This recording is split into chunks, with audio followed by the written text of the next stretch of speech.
കർത്താവിൻ്റെ അതിപരിശുദ്ധമായ നാമം ഇന്ന് പകലും മഹത്വപ്പെടുമാറാകട്ടെ. വെളിപ്പാട് പുസ്തകം 5-ാം അധ്യായം അതിൻ്റെ 1 മുതൽ 5 വരെയുള്ള വാക്യങ്ങൾ. ഞാൻ സിംഹാസനത്തിൽ ഇരിക്കുന്നവന്റെ വലങ്കയിൽ അകത്തും പുറത്തും എഴുത്തുള്ളതായി 7 മുദ്രയാൽ മുദ്രയിട്ടൊരു പുസ്തകം കണ്ടു. ആ പുസ്തകം തുറപ്പാനും അതിൻ്റെ മുദ്ര പൊട്ടിപ്പാനും യോഗ്യൻ ആരുള്ളൂ എന്ന് അത്യുച്ചത്തിൽ ഘോഷിക്കുന്ന ശക്തനായൊരു ദൂതനെയും കണ്ടു.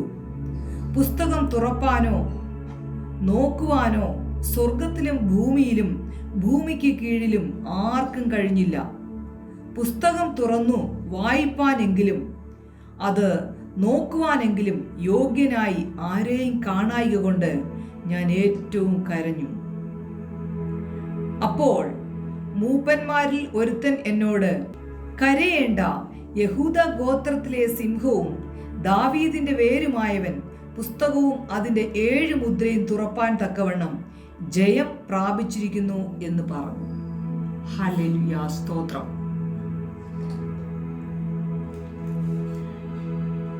ഇവിടെ ഈ അധ്യായം വായിച്ചതിനകത്തു നിന്നും നമുക്ക് മനസ്സിലാക്കാൻ കഴിയുന്നത്, മുദ്രയിട്ട പുസ്തകത്തെക്കുറിച്ച് അത് തുറക്കാൻ യോഗ്യൻ ആരുണ്ട് എന്ന് ചോദിക്കുന്ന ഒരു ദൂതനെ യോഹന്നാൻ കാണുകയാണ്.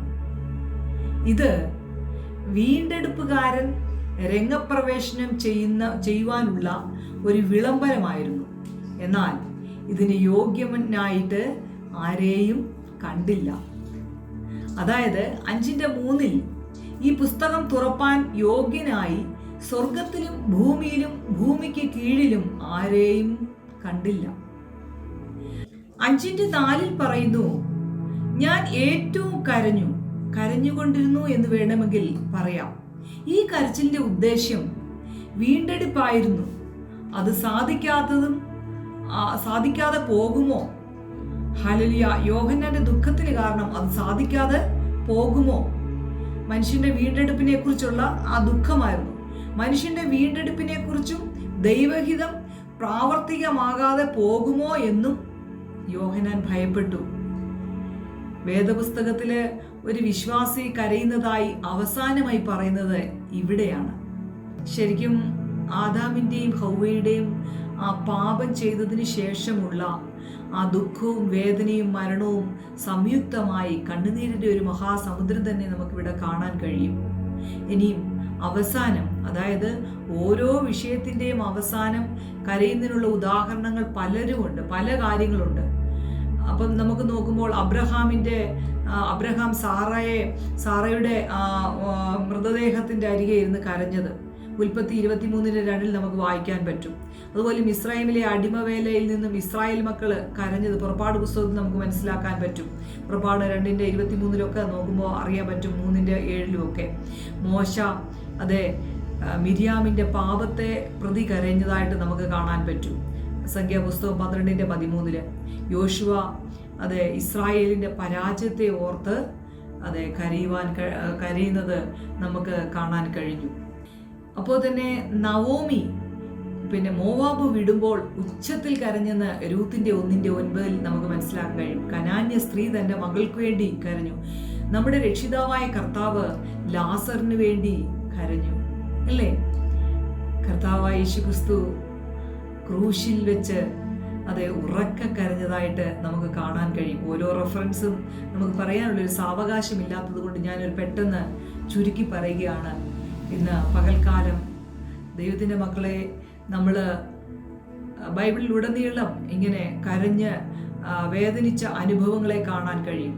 നമ്മൾ ഈ ഭൂമിയിൽ ജീവിച്ചിരിക്കുമ്പോൾ അനവധി പ്രയാസങ്ങളും കഷ്ടങ്ങളും പ്രതികൂലങ്ങളും അതേ സ്തോത്രം ആരോട് പറയുവാൻ കഴിയാതെ അതേ സ്തോത്രം നമ്മൾ വേദനിച്ച് തകർന്നു നുറുങ്ങിയിരിക്കുന്ന ഹൃദയങ്ങൾ ഇന്നുണ്ടെങ്കിൽ ഇന്ന് പകൽക്കാലം ഞാനൊരു കാര്യം പറയട്ടെ. നമ്മുടെ കണ്ണുനീരിനെ അതേ സ്തോത്രം തുരുത്തിയിലാക്കി അതെ സൂക്ഷിച്ച് വെക്കുന്ന ഒരു സ്വർഗമുണ്ട് നമുക്ക് വേണ്ടി. അതേ സ്തോത്രം ആര് നമ്മുടെ കണ്ണുനീര് കണ്ടില്ലെങ്കിലും, ആർക്ക് നമ്മളോട് മനസ്സലിവ് തോന്നിയില്ലെങ്കിലും, ഒരു തുള്ളി കണ്ണുനീരും കർത്താവിൻ്റെ സന്നിധിയിൽ നിന്ന് കരയുന്ന ഒരു വ്യക്തിയുടെ കണ്ണുനീര് അത് വൃഥാ പോവുകയില്ല. ആ കണ്ണുനീരെല്ലാം കർത്താവായ യേശുക്രിസ്തു തുരുത്തിയിൽ അത് ശേഖരിച്ചു വെക്കുന്ന ഒരു നല്ല ദൈവമാണ് നമ്മുടെ കർത്താവ്. കണ്ണുനീർ തൂകുമ്പോൾ മനസ്സലിയുന്ന ദൈവം. ഇന്ന് പകൽക്കാലം ഏത് വിഷയത്തിലാണോ നിങ്ങൾ ഭാരപ്പെട്ടിരിക്കുന്നത്, തകർന്ന് നുറുങ്ങിയിരിക്കുന്ന ഹൃദയത്തെ നിരസിക്കാത്ത ദൈവം, ഹല്ലേലൂയ, ഏത് വിഷയത്തിലാണോ നിങ്ങൾ ഗദ്ഗദപ്പെട്ടിരിക്കുന്നത്, ഒരു ഏറ്റവും പ്രിയപ്പെട്ടവരോട് എന്ന് പറയുന്നവരോടൊന്ന് പറയാമെന്ന് വിചാരിച്ചാൽ അവർക്ക് പോലും കേൾക്കാനുള്ളൊരു സാവകാശം ഇല്ലാത്ത ഒരു കാലഘട്ടത്തിലാണ് നമ്മൾ ഇന്ന് ജീവിക്കുന്നത്. അമ്മയപ്പന്മാർക്ക് മക്കളോടോ, മക്കൾക്ക് അമ്മയപ്പന്മാരോടോ സഹോദര സ്നേഹമോ ഒന്നുമില്ലാത്ത ഒരു കുടുംബ ജീവിതത്തിൽ പോലും ഹല്ലേലൂയ സ്നേഹവും സന്തോഷവും സമാധാനവും കിട്ടാതെ ഒറ്റപ്പെട്ട് കിടക്കുന്ന അവസ്ഥകളാണ് ഭൂമിയിൽ എവിടെ നോക്കിയാലും നമുക്ക് കാണാൻ കഴിയുന്നത്. ഒരു കുടുംബത്തിൽ ചെന്ന് നോക്കിയാൽ പോലും ഹല്ലേലൂയ സ്തോത്രം തമ്മിൽ ഒന്ന് സ്നേഹിക്കുവാനോ ഒരു ഐക്യതയോ സമാധാനമോ സന്തോഷമോ കണ്ടെത്താൻ വളരെ പ്രയാസമാണ് നമുക്ക് കാണാൻ, ആ ഐക്യത കാണാൻ. എവിടെ ചെന്നാലും എന്തെങ്കിലും ഒരു പ്രതികൂലത്തിലോ പ്രശ്നത്തിലോ ആയിരിക്കുന്നവരെയാണ് നമുക്ക് കാണുവാൻ കഴിയുന്നത്. പരിശുദ്ധാത്മാവ് നിറഞ്ഞാൽ അവിടെ സ്നേഹവും സമാധാനവും സന്തോഷവും ഉണ്ട്, ദീർഘക്ഷമയുണ്ട്, മഹാദയ, പരോപകാര, ഇന്ദ്രിയ എങ്ങനെ നോക്കുമ്പോൾ ഒരു നീണ്ട ആത്മാവിന്റെ ഫലങ്ങളെ നമുക്ക് കാണാൻ കഴിയും. ഇന്ന് അത് വളരെ പോയി. ഇന്ന് സ്വസ്നേഹികളും വമ്പ് പറയുന്നവരും ഭോഷ്ക് പറയുന്നവരും അതേ സ്തോത്രം ദൈവവുമായിട്ടൊരു ബന്ധം സ്ഥാപിക്കുവാൻ കഴിയാതെ ഒരു വല്ലാത്ത അവസ്ഥയിൽ കൂടാണ് ഇന്ന് ലോകം നീങ്ങിപ്പോകുന്നത്.